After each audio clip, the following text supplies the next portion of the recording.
will be a video about masculine energy or male energy in the astrology chart. The first ones we did were about feminine energy. So remember, feminine energy is related to water and earth elements. Water is the quality of connection and sensitivity, and earth is the quality of stability and structure. Feminine energy flows from a place in the body, which is related to earth, into the environment, flowing like water through the senses to connect us to our environment. And those sensual connections also include feelings and the emotions that come through the senses. Those things are related to feminine energy. Then we have masculine energy. Masculine energy is related to fire and air.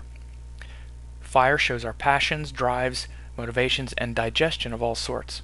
So as water feeds the body, fire digests what is fed, because remember, water is food and sustenance, nourishment. Earth and water create plants. Fire is hidden in the plants. That's where fire comes from. So the way we get fire is by burning plants, burning wood. That's where fire is. Not only is food digested, which is literally shown by the combination of water and earth, that's what creates food, but all information and sensory stimulation must be assimilated and digested. See, we're eating through all of our senses. All of our, through our mind and senses give us information, and we have to digest it. That's why the quality of our food determines our thoughts and our ideas. So this process of digestion creates heat, warmth, and light that illuminates our path. Or this fire may burn us or others, or create smoke that obscures our path. Fire rules the sense of sight. So this is an Ayurvedic principle. So what happens is, through the process of fire, it's fire that digests the food, and just like in order to have a fire, we also need to give it fuel. Our body needs fuel to run on, and once we give it fuel, it creates energy. But it also creates light, and it also gives us direction. Once the sun comes up and we can see where we're going, then we advance toward that goal. So air is the next masculine element. Just as fire digests the food, then what happens is that it creates movement. So air shows our thoughts, philosophies, and motion of all sorts. Fire disperses into the air, into the atmosphere. The food we eat after it's digested leads to movement of all sorts, both in the body and in the mind. So air is related to the breath, the prana, the vitality. The motion of air can have a worthy goal or bring great understanding, or it can be scattered and devoid of meaning by disturbing our peace of mind and emotions. Think of air creating waves on water. Air rules the sense of touch. So again, fire is the first masculine element. It digests the heavier feminine elements. It digests the food and gets the body moving and animated. The body's related to the earth. Water is related to the food that we eat that comes in through our senses. Air digests it and then gets the body moving. The movement is related to air. And also, on a more subtle level, thoughts and prana, or vitality. That's why the food we eat has a lot to do with the quality of our mind.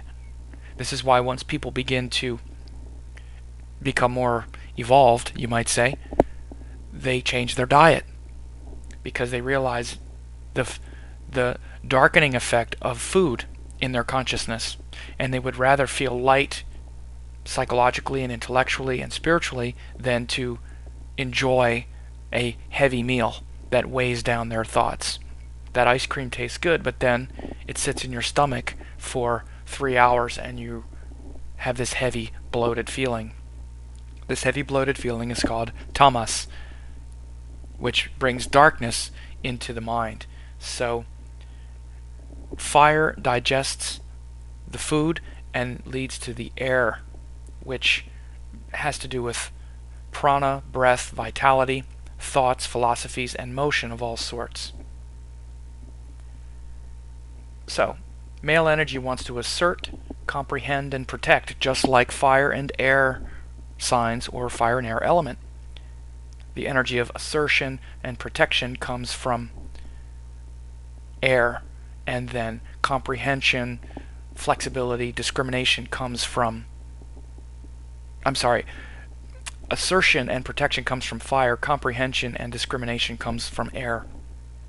Men are generally the most comfortable in situations where they can think independently and do something for themselves or others. When they are unable to think or act in a situation, their feelings will be inconsistent, unpredictable, and hard to understand. The opposite of what we said with women, generally. These masculine qualities of life are necessary if we're to grow in truthful identity, strength, and understanding. Lacking a clear purpose and consistent, powerful actions, our life will stagnate, lack direction, and we will not grow toward a higher purpose. So masculine energy is necessary to break up the heaviness of the feminine elements. Feminine elements make us happy, make us feel peaceful and stable and connected. We need to feel good about our life and feel like it's solid and that we appreciate the things we have and reflect upon them internally through the heart. But too much feminine energy and we're not growing. We're just hanging on to what we have. It's like people who just hang on to their family and they don't have any discrimination. They can't sort of bring any sort of dynamism to that dynamic. You know, they're just always kind of stuck in the past and things like that. So fire elements are about the future. Fire and air, the masculine elements, are about digesting that information and moving and growing and bringing in a healthy dynamic into the situation. So, male energy in the astrology chart in general, men do things when they feel good about themselves. Opposite of what we said about women, generally women do good when they feel good about themselves. It's sort of the opposite with men.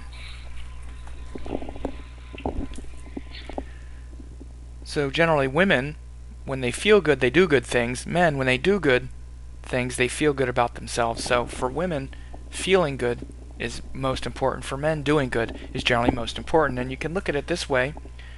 Often it's easier for men to sacrifice, generally it's easier for men to sacrifice how they feel about something in order to do something good. Men will often, or at least it's instinctive for them to kind of overlook how they feel about something in order to do what they think is right. Generally, that's harder for women, who place more importance on feeling good, and they'll change what they're doing in order to feel better. So there's another element that we didn't talk about, and that's space. Ether is related to pure consciousness, the witnessing self, which is not identified with the previous four elements. Space is the container of the other elements. Everything exists in space. This is why we're able to perceive our thoughts and actions, watch them move, and witness them. If there were no space between our thoughts or no space operating behind them, from what vantage point would we be able to observe them? So space refers to our freedom and flexibility. So that's the part of us that's not really associated with our karma, and the part of us that is, quote, what you might call free will. The karma of the four elements have a gender, masculine and feminine, the four elements in the astrology signs. The fifth element, Jupiter, is actually, the fifth element, ether or space, is actually ruled by Jupiter and shows pure consciousness. This is the realm of meditation, and that witnessing self within us, that's the realm of freedom and not associated with the denser, heavier elements of our karma.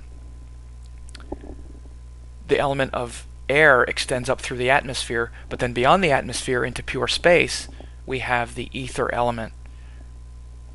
So I hope this was good. This finishes the masculine and feminine energy in the astrology chart.